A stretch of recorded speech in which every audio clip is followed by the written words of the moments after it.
요즘은 코로나 등으로 인해 시대의 변화가 급격하게 발생하고 있고 그에 따른 개개인의 생활 및 사회적 문화가 새롭게 정립되어가는 시기이며 이를 뉴노멀이라 부릅니다. 대표적인 예를 들어보면 외식 문화 등이 있겠고 급변하는 상황에서 가장 많이 성장한 서비스가 배달 대행 서비스업이라 할 것입니다. 코로나19라는 이전까지 경험해보지 못했던 전 세계적인 이 재난 속에서 사람과 사람의 대면은 점점 어려워지고 있습니다. 그로 인해 생활의 반경이 주거지를 기준으로 크게 벗어나지 않고 있는 것이 지금의 현실이라 하겠고 의식주와 관련된 배달 문화 및 산업이 더욱 왕성하게 성장하는 것은 당연한 이치겠습니다. 그러다 보니 요즘은 오토바이 배달과 더불어 자전거 배달 등도 굉장히 활성화되고 있고 그로 인한 라이더도 증가하고 있으며 그에 따른 차대 오토바이, 차대 자전거 등의 교통사고도 증가하고 있는 추세입니다. 오토바이 교통사고나 자전거 교통사고에서 자주 접하게 되는 상병명 등에는 요골 또는 척골의 손목골절 후유장애 등을 얘기할 수 있겠습니다. 대표적인 교통사고 손목골절 후유장애 보상에 대한 유형에는 노뼈 요골골절, 좌뼈 척골골절, 손목뼈 주상골골절 등이 있습니다. 좋아요, 구독은 저에게 힘이 됩니다.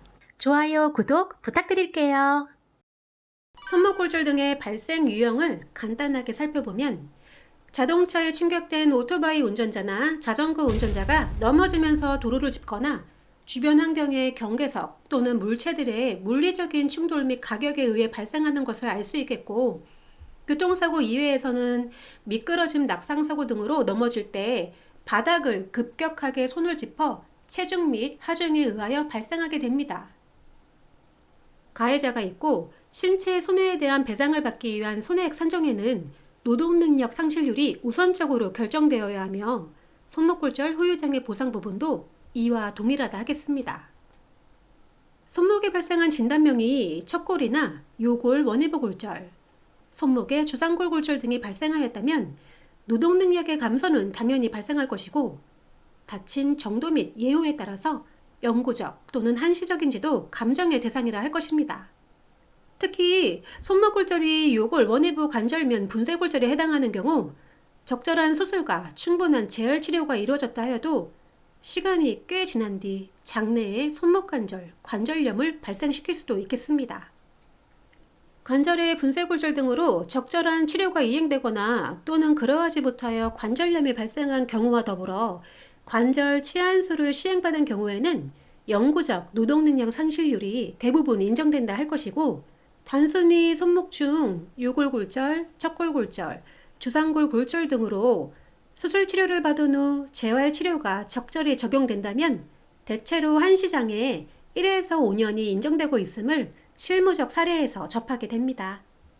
또한 손목 주상골 골절이 발생하였으나 사고 초기에 일반 검사에서 발견을 못하여 뒤늦게 진단되었고 그로 인해 적절한 치료 시기를 놓친 상태나 수술 치료를 받았으나 예후 및 상태가 좋지 못한 결과 등으로 상해 부위의 혈액순환이 원활히 이루어지지 않아 무혈성 괴사가 발병한 경우에는 교통사고 손목골절 후유장애 보상에 막대한 영향을 미치는 부분이라는 점 꼭 기억하시기 바랍니다. 만약 여러분 중 건물에서 미끄러져 넘어진 사고 등의 배상책임보험이나 교통사고로 손목골절 후유장애 보상 문제에 난간에 부딪혀 어찌할 줄 모르는 상황이시라면 이곳에서 해안과 팁을 얻어가시는 것도 정말 좋은 방법이라 조언드려봅니다.